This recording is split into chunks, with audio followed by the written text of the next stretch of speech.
पिछली यादें गठरी में बांधकर करें नए साल का इंतजार। लाई खुशियों की बारात, ऐसी हो गुड़ी पड़वा की शुरुआत। आप सभी का मेरे YouTube चैनल भक्ति सागर में पुनः स्वागत है। आप सभी को चैत्र नवरात्रि तथा गुड़ी पड़वा की ढेर सारी शुभकामनाएं। चैत्र नवरात्रि में माँ दुर्गा की भक्ति से निरंतर जुड़े रहने के लिए व प्रतिदिन माँ के सभी रूपों की संपूर्ण जानकारी प्राप्त करने के लिए कृपया मेरे चैनल को सब्सक्राइब अवश्य करें। वीडियो यदि पसंद आता है तो लाइक एंड शेयर भी करें। चैत्र महीने की प्रतिपदा से हिंदू नववर्ष के साथ साथ मराठी नववर्ष की भी शुरुआत होती है, जिसे गुड़ी पड़वा के नाम से जाना जाता है। यह पर्व मुख्य रूप से महाराष्ट्र, कर्नाटक, गोवा और आंध्र प्रदेश में मनाया जाता है। गुड़ी पड़वा का पर्व फसल के मौसम की शुरुआत का प्रतीक है। गुड़ी पड़वा शब्द दो शब्दों से बना है। गुड़ी का अर्थ है विजय पताका या ध्वज, जबकि पड़वा का अर्थ है प्रतिपदा तिथि।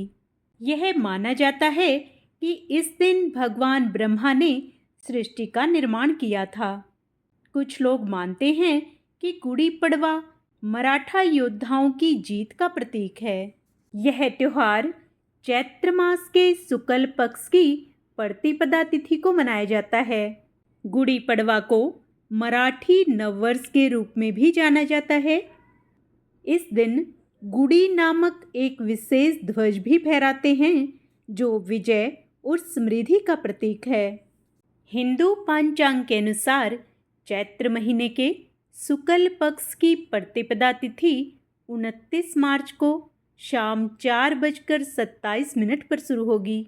वहीं इसका समापन अगले दिन यानी 30 मार्च को दोपहर 12:50 पर होगा। हिंदू धर्म में उदया तिथि की मान्यता है, इसलिए 30 मार्च को गुड़ी पड़वा का पर्व मनाया जाएगा। गुड़ी पड़वा के दिन लोग कई तरह के अनुष्ठान करते हैं। सूर्य देव की पूजा करते हैं और उन्हें अर्घ्य देते हैं। साथ ही अपने पूर्वजों को भी याद करते हैं और उनका तर्पण व पिंडदान करते हैं। इस दिन दान का भी खास महत्व है। ऐसे में गरीबों और ज़रूरतमंदों को भोजन और कपड़े का दान करें।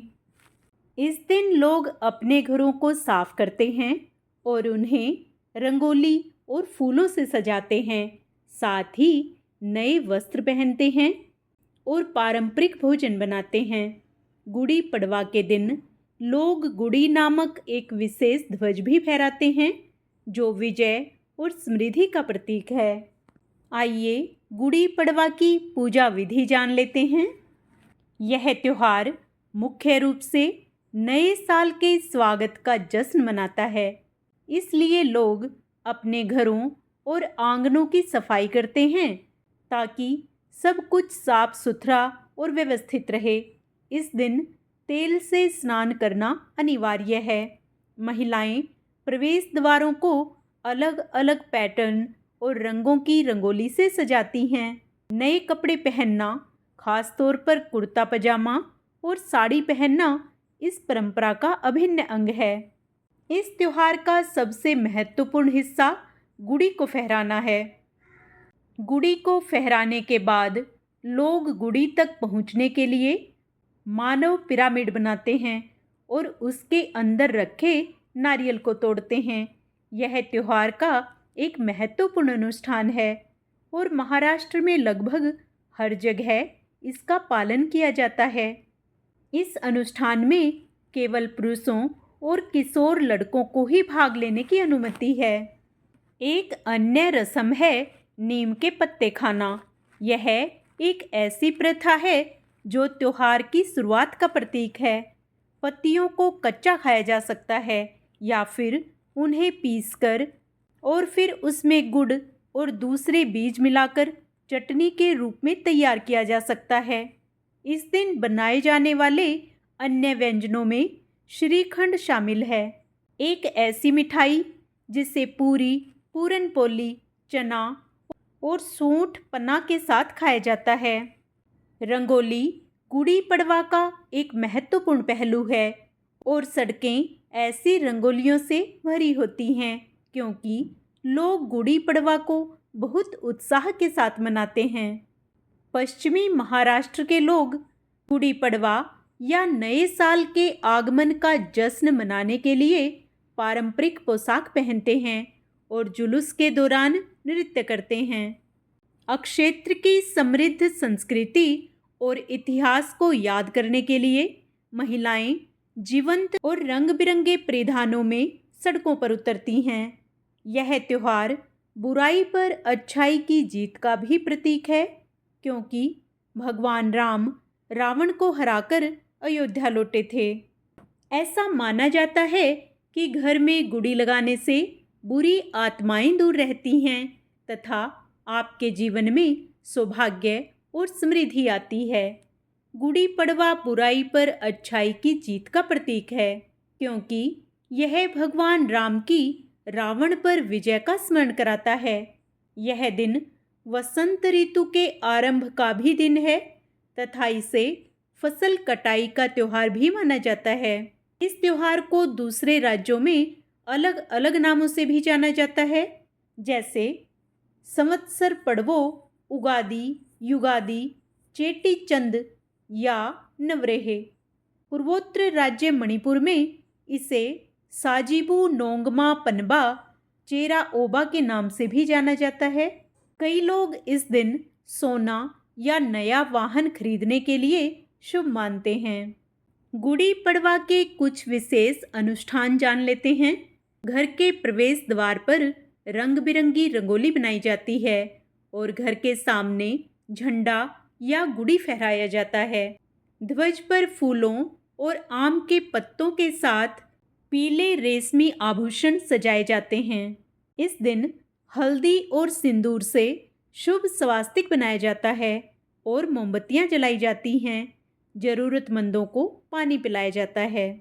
गुड़ी पड़वा के त्योहार के साथ कई कहानियां भी जुड़ी हुई हैं।